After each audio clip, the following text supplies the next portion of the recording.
Seorang pria merobek pakaian direktur wanita. Namun, di depan dadanya, ternyata terpasang paku baja sepanjang 10 cm. Untuk itu, direktur wanita telah mencari tabib ajaib di seluruh gedung, tetapi tidak ada solusi. Dalam keadaan terdesak, dia hanya bisa menemui pria itu. Namun, pria itu hanya melihat sekilas dan berkata bahwa dia juga tidak bisa berbuat apa-apa. Dia menyuruhnya untuk segera pulang dan mempersiapkan urusan terakhir. Mendengar kata-kata itu, hati direktur wanita seketika menjadi dingin. Dia segera kehilangan makna untuk hidup. Jadi dia datang seorang diri ke tepi sungai untuk mengakhiri hidupnya. Akibatnya, seorang pemuda yang lewat secara kebetulan melihat perilaku wanita itu yang aneh. Dia hampir jatuh ke dalam sungai. Pemuda itu segera berlari dengan kecepatan roket untuk menghentikannya. Kemudian, pemuda itu bertanya mengapa dia ingin melakukan tindakan bodoh. Wanita itu menjawab bahwa dia menderita penyakit terminal. Dia tidak bisa hidup beberapa hari lagi. Dan keluarganya bahkan ingin menjodohkannya dengan keluarga Wang untuk diperas habis. Sisa nilai terakhir. Pemuda itu, dengan tegas, memutuskan untuk membantu hingga akhir. Maka, dia pun memperhatikan dengan seksama. Dia menemukan bahwa dia memang menderita penyakit terminal. Dia hampir saja meninggal. Kemudian, dia berkata bahwa dia bisa menyembuhkan penyakit terminalnya. Mendengar kata-kata itu, pemuda itu langsung sangat senang. Namun, sebelum dia sempat menjawab, batu giok di dadanya tiba-tiba bersinar. Pemuda yang tersadar segera menyadari bahwa ibunya dalam bahaya. Jadi ia pun tidak memperhatikan wanita itu dan langsung bergegas pulang.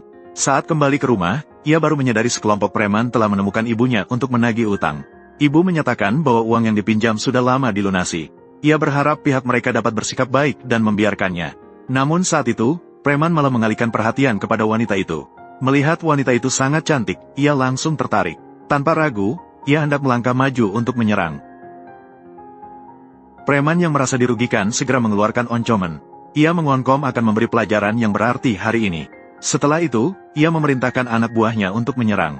Namun, pemuda itu hanya melayangkan telapak tangannya dengan ringan.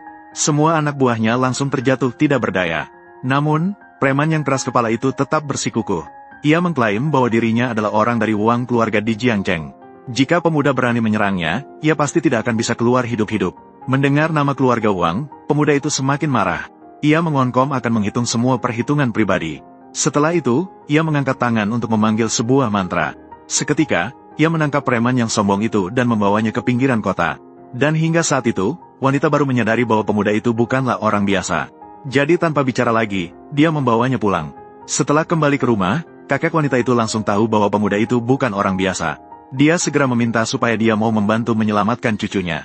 Setelah itu, dia meminta pelayannya untuk memberikan setengah dari industri sebagai imbalan. Namun, pemuda itu telah lama memandang uang sebagai kemarahan. Dia tidak hanya menolak niat baik kakek itu, tetapi juga setuju untuk mengobati wanita itu.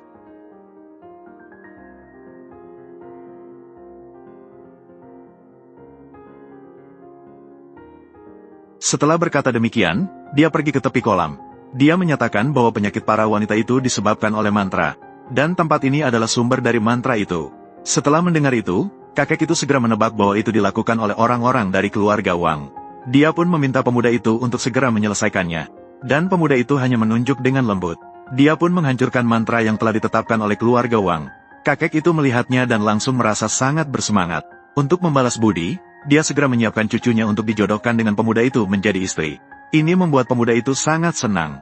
Namun, saat itu juga pemuda itu tiba-tiba menerima kabar bahwa ibunya dan adiknya telah ditangkap oleh orang-orang dari keluarga Wang. Setelah menutup telepon, pemuda itu segera bergegas pergi ke rumah Wang.